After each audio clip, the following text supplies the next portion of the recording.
jen mela jenge Pita bahanga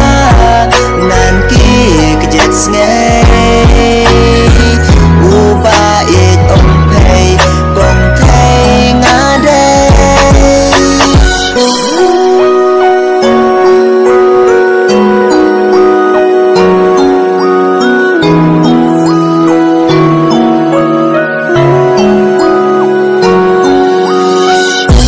Madiam na kong thay pideo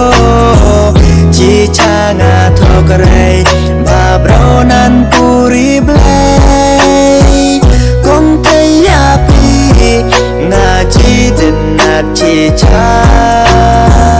juba ploy se thay yong parwayong na lada pi pedang pedang reyata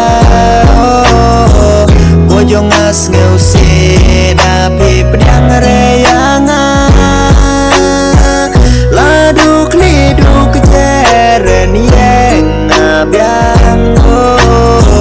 lada pi pedang re ngasau